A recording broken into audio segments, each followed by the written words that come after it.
जो भगवान के भक्त हैं, भक्तमाला में एक कथा है। कोई गरीब ब्राह्मण था, बेचारा बड़ा गरीब।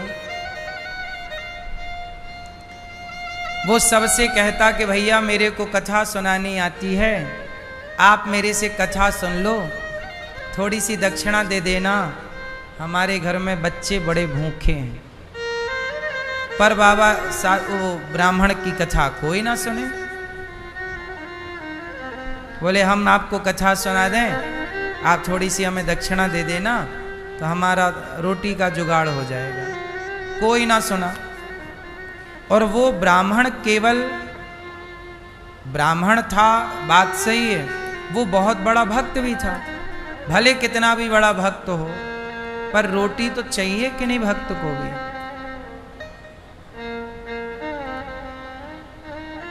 अब वो ब्राह्मण मंदिर गया।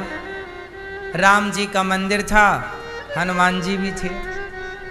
राम जी से कहा प्रभु और तो कोई कथा सुन नहीं रहा है, ऐसा करो आप ही सुन लो, हम आपको ही सुनाते हैं।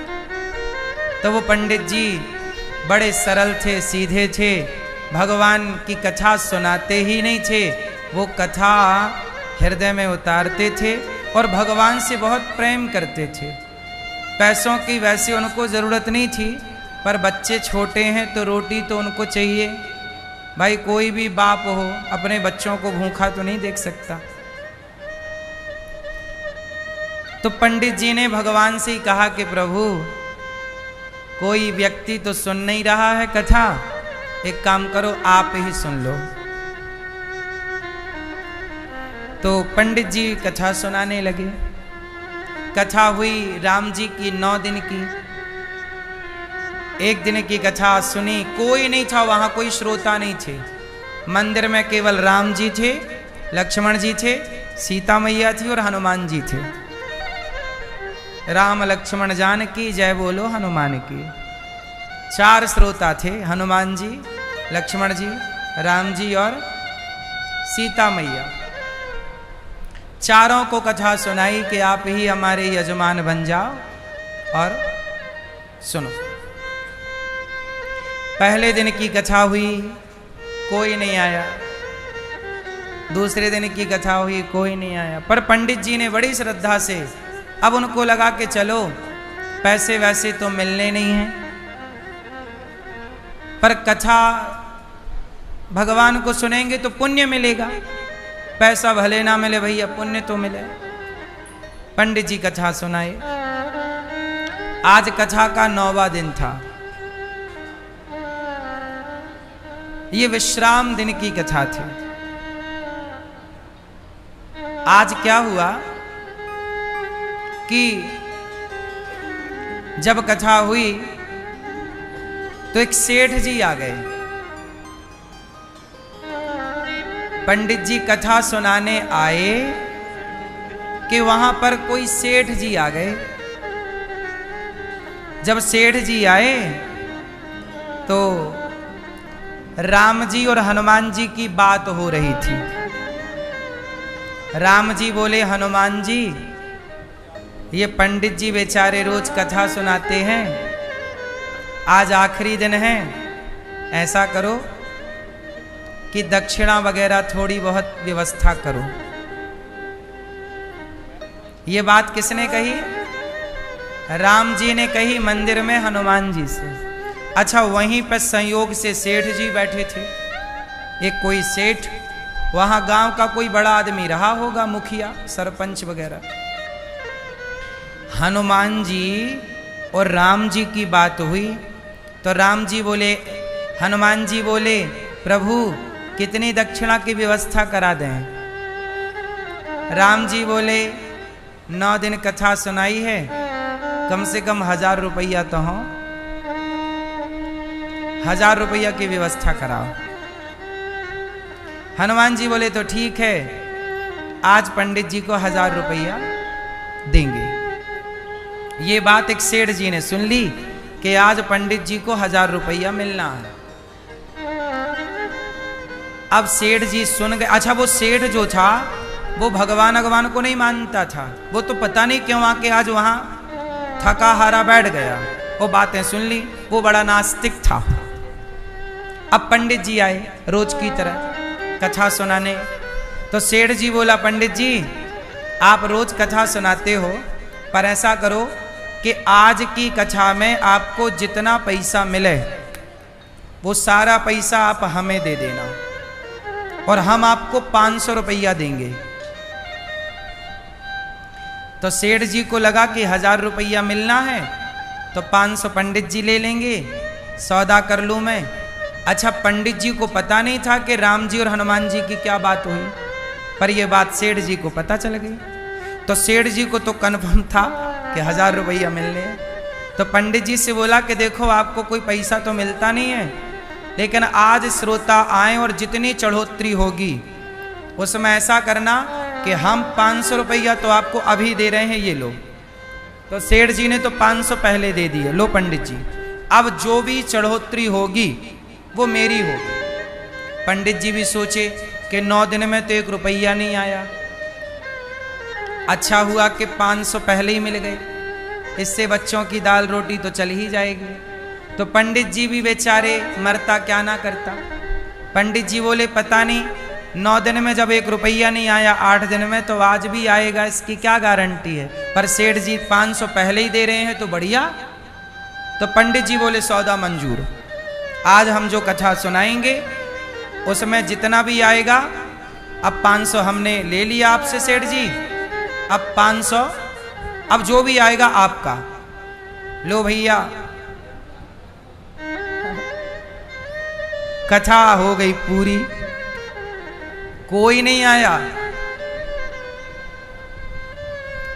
सेठ जी को बड़ी गुस्सा आई, हे भगवान ये देवता भी झूठ बोलते हैं।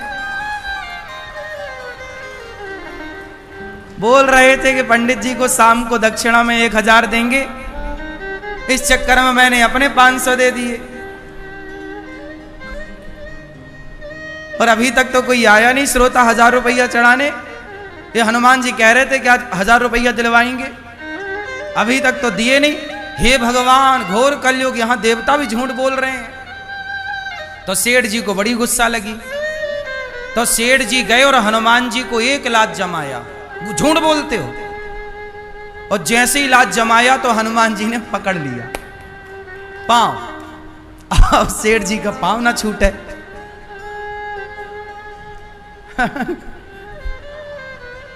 तब तक पंडित जी ने कथा पूरी की। तो राम जी ने हनुमान जी से पूछा कि ये बताओ कथा पूरी हो गई, पंडित जी के 1000 रुपया पहुंचे कि नहीं। हनुमान जी बोले प्रभु 500 पहुंच गए हैं और 500 के लिए यजमान फंसा रखा। 500 पहुंचा दिए और 500 के लिए यजमान फंसा रखा है। सेठ जी बोले तो क्या 1000 हमसे ही दिलवाओगे। हनुमान जी बोले जल्दी 500 निकाल।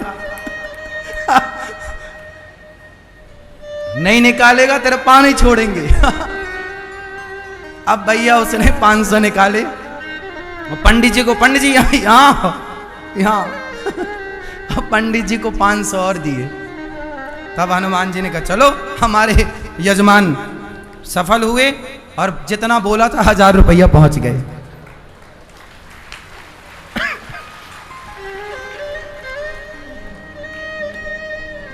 हनुमान जी बोल रहे हैं कि यजमान फंसा रखा है। 500 दिला दिया हूं, अभी 500 और। इसका मतलब ये हुआ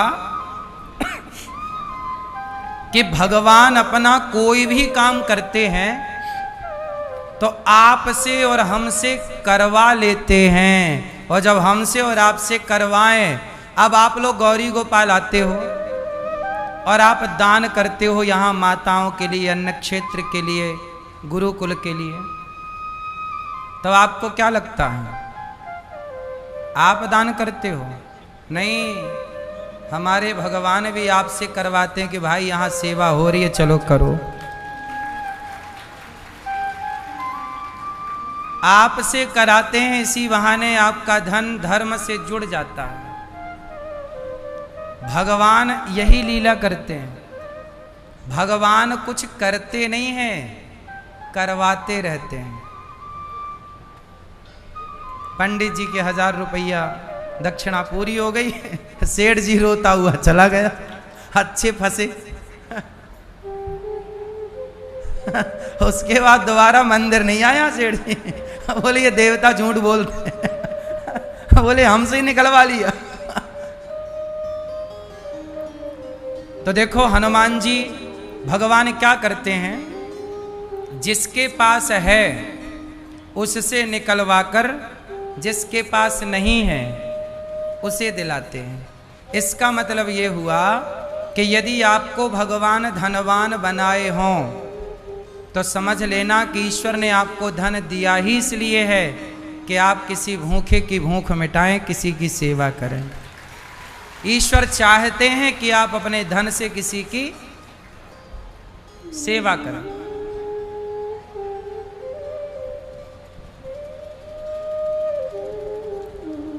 तो भगवान का यही कार्य है। भगवान हैं बड़े दयालु। कहते हैं ना, भूखा व्यक्ति घूम सकता है दिन भर, पर भूखा भगवान सोने नहीं देते। किसी ना किसी रूप में आकर भगवान ही सबका पेट भरते हैं। अजगर करें न चाकरी, पंछी करें न काम, दास मलू का कह गए सबके दाता